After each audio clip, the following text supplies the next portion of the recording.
নমস্কার, আমি অর্পিতা চলে এসেছি একটা নতুন রেসিপি নিয়ে। আজ আমি বানাবো দই কাতলা। এর জন্য নিয়ে নিয়েছি 4 পিস কাতলা মাছ। এখানে আমি ডাগার মাছ ইউজ করেছি। এখন মাছে দিয়ে দিচ্ছি খুবই সামান্য একটু হলুদ আর লবণ। লবণ হলুদটাকে মাছে ভালোভাবে মাখানোর জন্য দিয়ে দিচ্ছি সামান্য একটু তেল। মাছগুলো এখন ভালো করে লবণ হলুদ মাখিয়ে নিচ্ছি।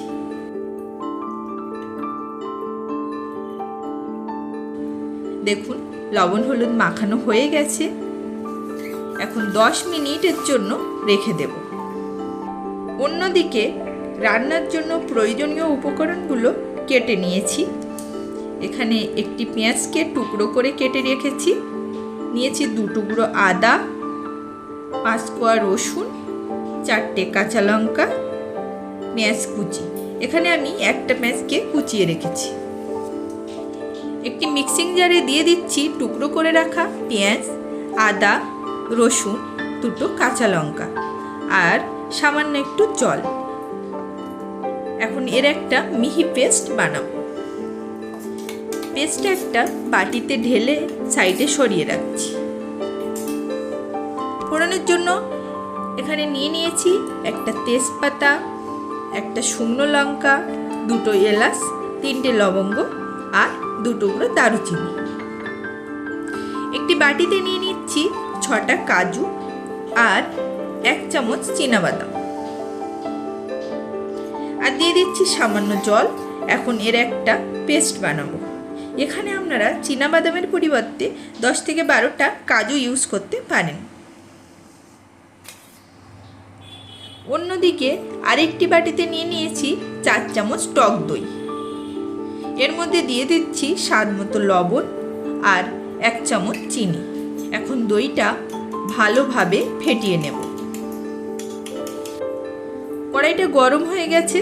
এখন কড়াইয়ে দিয়ে দিচ্ছি বেশ কিছুটা পরিমাণ তেল। তেলটা গরম হয়ে গেছে। এখন এর মধ্যে দিয়ে দিচ্ছি সামান্য পরিমাণ লবণ। গরম তেলে একটু লবণ দিয়ে তারপর মাছ ভাজলে কড়াইয়ের নিচে লেগে যায় না। এখন মাছগুলো ভেজে নিচ্ছি। মাছগুলো হালকা করেই ভেজে নেব, বেশি লাল লাল করে ভাজবো না, কারণ গ্রেভিতে মাছটা বেশিক্ষণ ফোটাবো না। মাছগুলো সব ভাজা হয়ে গেছে। এখন ওই তেলে দিয়ে দিচ্ছি তেজপাতা, গোটা গরম মশলা অর্থাৎ দারচিনি, এলাচ আর লবঙ্গ আর শুকনো লঙ্কা। এগুলো তেলের মধ্যে হালকা ভেজে এর মধ্যে দিয়ে দিলাম কুচানো পেঁয়াজ।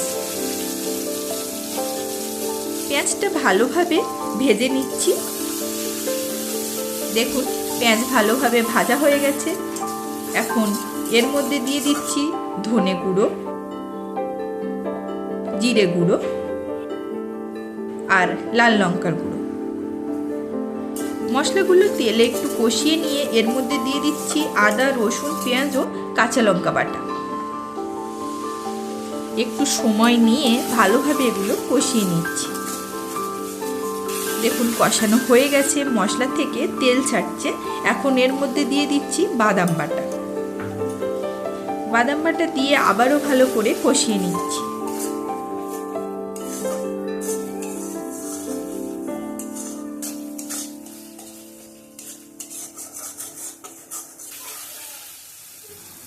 কষানো হয়ে গেছে। এখন দিয়ে দিচ্ছি ফেটানো টক দই। টক দই দিয়ে মিনিট 3 মিডিয়াম ফ্লেমে রান্না করে নিয়েছি।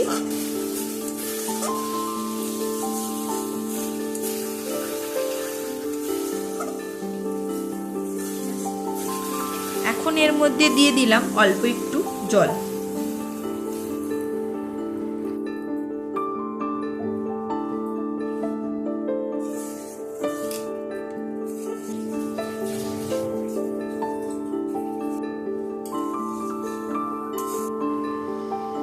গ্রেভিটা ফুটে উঠেছে। এখন এর মধ্যে দিয়ে দিচ্ছি ভেজে রাখা মাছ।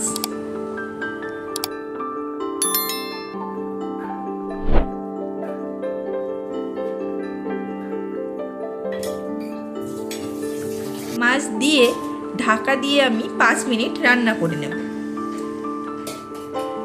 ফিরে এসেছি 5 মিনিট পর। দেখুন গ্রেভিটা কমে এসেছে।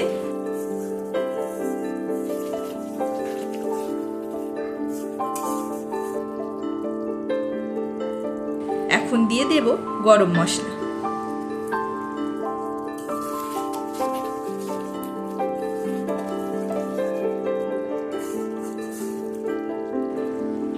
গরম মশলা দিয়ে ভালোভাবে মিশিয়ে নিয়ে দিয়ে দিচ্ছি 2টো চেরা কাঁচা লঙ্কা। এখন আবারও ঢেকে দিলাম 2 মিনিটের জন্য। 2 মিনিট পর ফিরে এসেছি, গ্যাসের ফ্লেম অফ করে দিয়েছি। এখন সার্ভ করব। তৈরি হয়ে গেছে দই কাতলা। রেসিপিটি কেমন লাগলো কমেন্টে জানাবেন। ভালো লাগলে লাইক, শেয়ার এবং সাবস্ক্রাইব করে দেওয়ার অনুরোধ রইল। দেখা হবে অন্য কোনো রেসিপির সঙ্গে অন্য কোনো দিন। ধন্যবাদ।